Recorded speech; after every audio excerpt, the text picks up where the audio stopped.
Feudalism, nobility and peasants. In this second video, we are going to learn about the feudalism, what is it, the nobility, the peasants, and the life on a fief. You can check pages 32 to 37. These are parts 3, 4, and 5 of the book.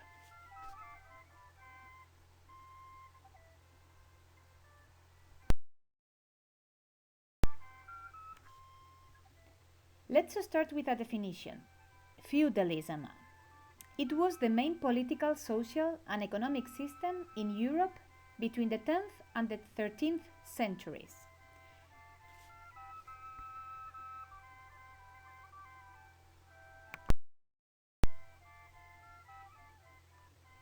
You have to remember that this system started as a result of the second wave of invasions during the 9th and the 10th centuries.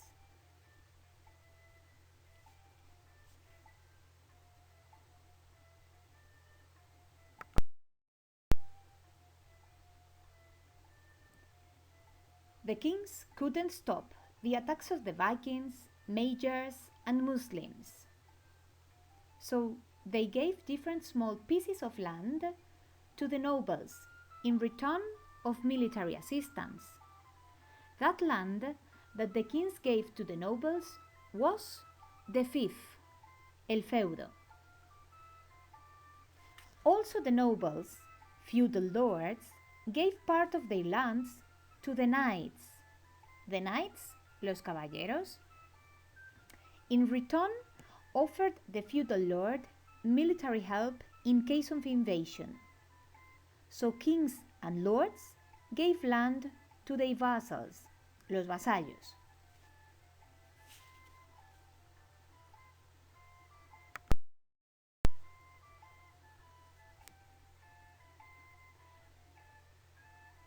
There was a ceremony by which a noble or a knight became vassal of a king or of a feudal lord. It was called the ceremony of homage, la ceremonia del homenaje. It usually took place in a church or near a castle.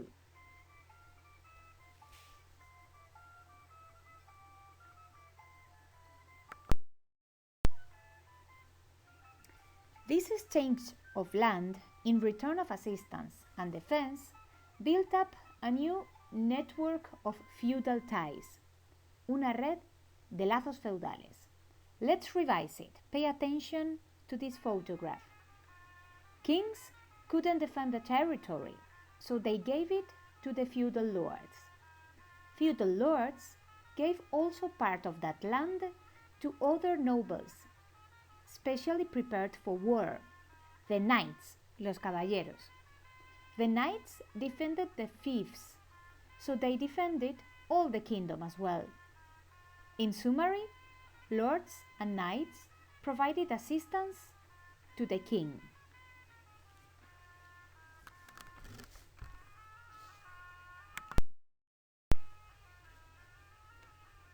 You can see here another picture about the network of feudal ties.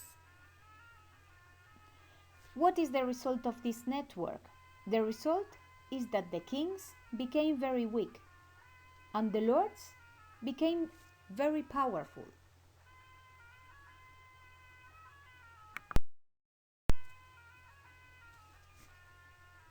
The lords became very powerful because they controlled the armies and also they controlled the knights.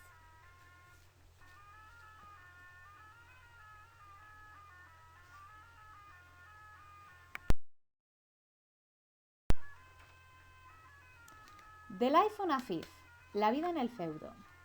Feudal society was essentially rural, and the economy was based on agriculture and livestock farming. Each fief contained one or more villages, where the peasants lived under the authority of a feudal lord. Let's see the parts of a fief. The domain, la reserva señorial. It was the land used by the lord. It consisted of a castle, the farmland, and the fields or forest for hunting. The domain was worked by the serfs.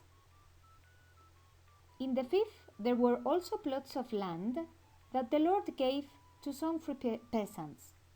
In return, these free peasants had to pay taxes and provide the lord with crops and food. As you can see, there were free peasants and serfs, campesinos libres y siervos. The serfs had no freedom. All of them, serfs and free peasants, had to pay taxes to the lord. When they crossed a bridge or they used the mill, they paid a toll, peaje, because everything in the fief was property of the lord. Feudal lords had absolute authority in the fief. They collected taxes, recaudaban impuestos, and they provided justice, y también impartían justicia. So they were like judge of a fief.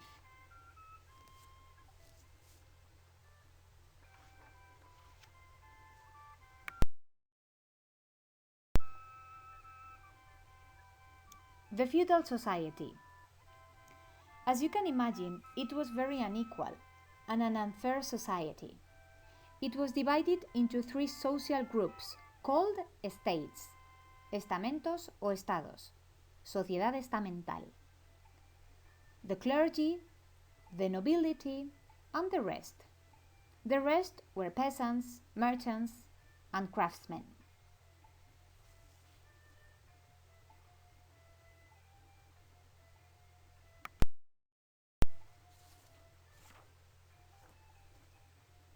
Here you have a pyramid of the feudal social system. The first estate, the clergy, el clero, secular and regular clergy. The last one, the regular clergy, was in the monasteries. The second estate, the nobility, la nobleza, consisted of upper nobility, alta nobleza, the lords, dukes, counts, and marquis, and the lower nobility, la baja nobleza, the knights. These two estates were the privileged estates. They didn't do manual work, they collected taxes, and they provided justice. The third estate were the peasants, the serfs, the merchants, and the craftsmen. They were called the non-privileged estate, estamento no privilegiado, because they did manual work and they paid taxes.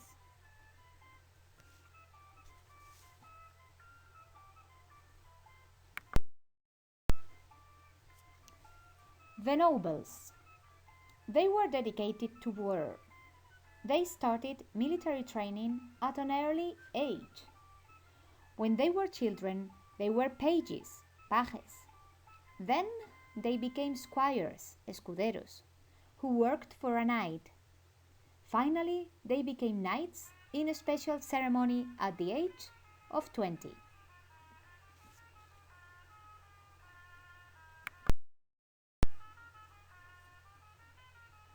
In wartime, the king requested military help from all his noble vassals, the feudal lords and the knights. When the war ended, the nobles went back to their fields. As we have been studying,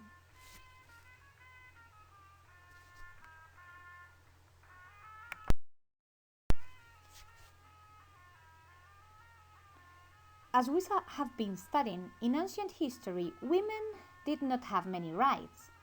It happened the same during the Middle Ages. A noble woman's main role was to marry and have children to continue the family line.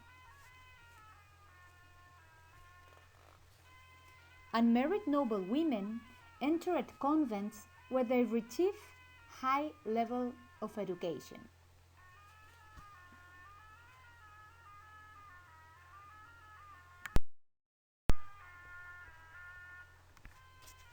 The peasants. They were the majority of the population, And if you remember, they were the third estate of the feudal society, the non-privileged estate. They lived on a fief and worked the lord's land. As I've mentioned before, there were two types of peasants.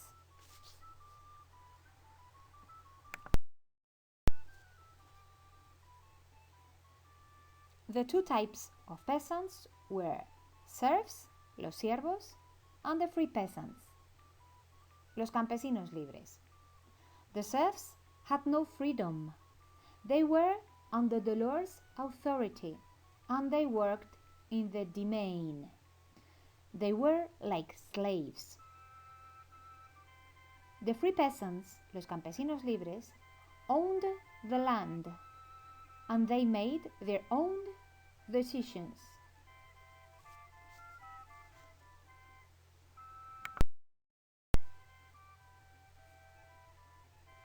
Agricultural work was very hard during the Middle Ages. The whole family worked on the land, even the children of your age.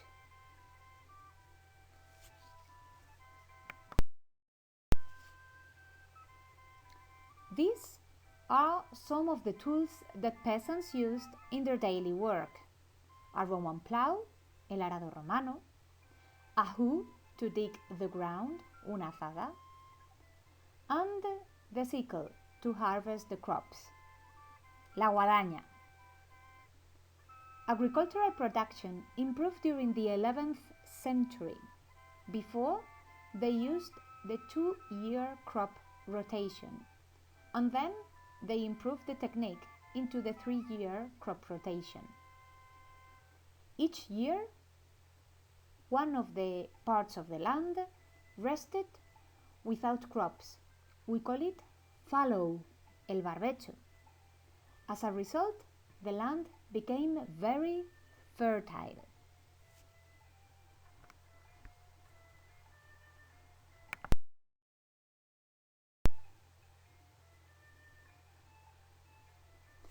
This is the end of this video. Please remember to do the survey for the next day.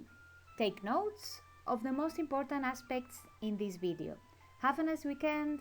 Bye!